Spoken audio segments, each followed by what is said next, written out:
Kemajuan teknologi dan kenyamanan digital yang kita kira membawa dampak yang baik, ternyata juga bisa membawa dampak yang buruk, khususnya ke kalangan anak muda. Permasalahan yang gue maksud di sini adalah sedentary lifestyle atau gaya hidup yang tidak banyak bergerak. Ini mungkin terlihat dari kebiasaan anak muda yang duduk terlalu lama, malas bergerak atau malas beraktivitas, dan juga keinginan untuk menjadi lebih sehat atau lebih aktif itu minim. Video ini gue buat sebagai panggilan untuk kalian, khususnya anak muda, biar kalian tuh lebih aware lagi sama keaktifan dari tubuh kalian. Dan ini udah gue konsultasin ke semua dokter, hampir 10 dari 10 dokter yang gue tanya, mereka akan selalu menganjurkan anak muda untuk lebih aktif. Data menunjukkan bahwa rata-rata steps atau langkah dari orang Indonesia itu jauh lebih sedikit ketimbang negara-negara lain. Mungkin ini tidak mencerminkan secara langsung tingkat kesehatan dari orang Indonesia, tetapi langkah yang lebih banyak itu menunjukkan keaktifan yang lebih tinggi. Dan keaktifan yang lebih tinggi itu menunjukkan bahwa ya kalian akan terhindar dari berbagai resiko, contohnya obesitas. Tentu ada faktor lain ya yang mungkin bisa terjadi mulai dari budaya ataupun hal-hal lainnya. Tapi menurut gue dari sini kita bisa lihat tingkat kemageran orang Indonesia. Jadi ceritanya gue pernah bikin post terkait fenomena muda jompo ini ya. Dan banyak banget yang bilang dan juga react bahwa ya teman mereka banyak yang seperti itu. Mungkin masih umur 18, 19, 20-an awal, tapi mereka kayak, aduh gue mager nih, punggung gue sakit, gue malas gerak. Ya tentu gue sebagai fitness content creator itu ya merasa sedih.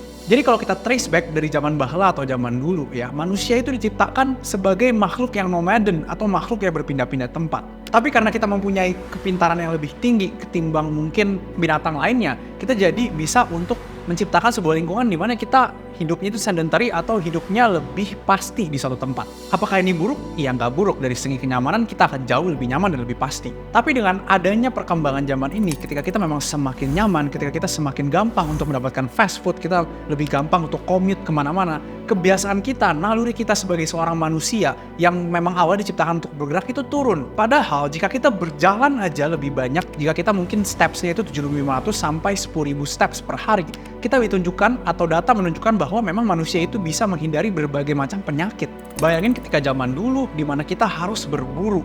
Nah kalau misalnya kita nggak bergerak, kita pasti nggak makan dan akhirnya mati. Sedikit intermezzo ataupun pengetahuan untuk kalian, kenapa manusia itu berbeda dari kera. Sebenarnya manusia itu memiliki perbedaan yang paling mencolok itu di bagian otot glutes atau otot bokong. Otot bokong ini ukurannya lebih besar ketimbang primate lainnya. Dan ini berkontribusi untuk human locomotion atau pergerakan manusia yang lebih efisien. Kita jadi bisa untuk pindah dari satu sisi ke satu sisi lainnya dengan jauh lebih efisien dan gak terlalu capek. Dibanding misalkan sama simpanse yang kalau kalian lihat jalan itu kayak geser kiri kanannya itu terlalu kaku. Jika kita memang sudah dibuat atau dirancang untuk berjalan, untuk aktif, lah kenapa kita malah jadi malas dan jadi nggak aktif? Jadi kalau kita bahas soal berjalan itu sendiri ya, berjalan itu banyak banget diabaikan sama fitness influencer atau fitness content creator di luar sana. Tapi gue pribadi, gue selalu untuk suruh atau bahkan paksa diri gue untuk mencapai steps yang gue inginkan di angka 7.500 sampai 10.000 steps per hari. Sebenarnya ini nggak terlalu sulit, apalagi kalau misalkan buat kalian yang memang keliling-keliling kemana-mana. Tapi untuk kebanyakan orang, contohnya klien-klien gue ya, banyak yang awalnya itu stepsnya hanya mungkin 2.000 sehari,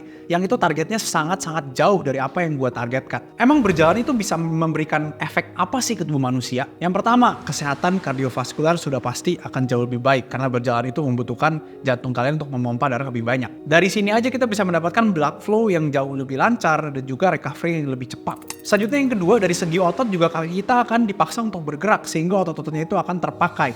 Pernah dengar nggak sih kata-kata if you don't use it, you lose it? Jadi di sini meskipun kalian nggak nge-gym, ya gue berharap kalian untuk lebih aktif, ya sesimpel dengan berjalan. Selanjutnya gue ingin membahas fakta penting, yaitu secara kesuksesan orang itu dinilai dari uang. Memang betul. Tapi tahu nggak, ada satu hal yang uang itu nggak bisa beli, yaitu adalah kesehatan. Kalian mungkin bisa berargumen sama gue, dengan uang kalian bisa untuk ke rumah sakit yang jauh lebih bagus, penanganannya jauh lebih bagus lagi, lebih cepat, lebih akurat, lebih efisien, lebih efektif. Memang betul, tapi apakah benar dari dalam hati kalian mau masuk rumah sakit? Mungkin beberapa dari kalian adalah businessman dan kalian menganggap bahwa ya olahraga itu buang-buang waktu yang harusnya gue bisa kerja. Ini ada benarnya dan ada salahnya. Salahnya adalah kalian tidak melihat dengan jangka waktu yang cukup panjang. Mungkin kalau kalian dengan kondisi seperti ini bisa kerja 20 tahun. Tapi biasanya orang-orang yang nggak aktif itu di umur-umur lansianya itu akan baru kerasa gitu efeknya. Apakah kalian secara logika ketika kerja 20 tahun dibanding kerja 50 tahun atau lebih bahkan, itu kira-kira duit yang mana yang lebih banyak? Jadi menurut gua justru counterintuitif kalau kalian tidak menjaga kesehatan dan kalian hanya fokus untuk kerja.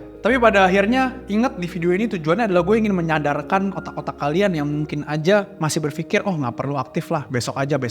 Kalau misalkan gue dibayar oleh kalian untuk kalau misalkan kalian mau consult sama gue, maka hal yang pertama yang gue tanya adalah gimana aktivitas kalian sehari-hari. Kalau misalkan kalian nggak aktif, target pertama adalah bikin kalian aktif dulu. Bisa dengan pergi ke gym mungkin 4 kali seminggu, 3 kali seminggu. Dan juga digabung sama jalan yang lebih banyak. Percaya sama gue, kalian lakuin ini 6 bulan aja. Kalian pasti akan ngerasa badan kalian tuh jauh lebih enak untuk bergerak. Secara penampilan di kaca juga kalian jauh lebih bagus. Tapi itu balik lagi ke tangan kalian kalau kalian orang yang emang dasarnya males ya. Menurut gue ya, gue gak bisa ubah kalian. Kalau kalian pengen belajar nih tentang fitness, gue sediain Discord untuk kalian diskusi dan juga ada materi khusus untuk kalian gratis ya. Kalian bisa join, linknya gue taruh di bawah. Itulah video gue tentang fenomena muda jompo ini. Kalau misalkan kalian suka, jangan lupa untuk subscribe dan juga share ke teman kalian. Sampai jumpa di video yang selanjutnya.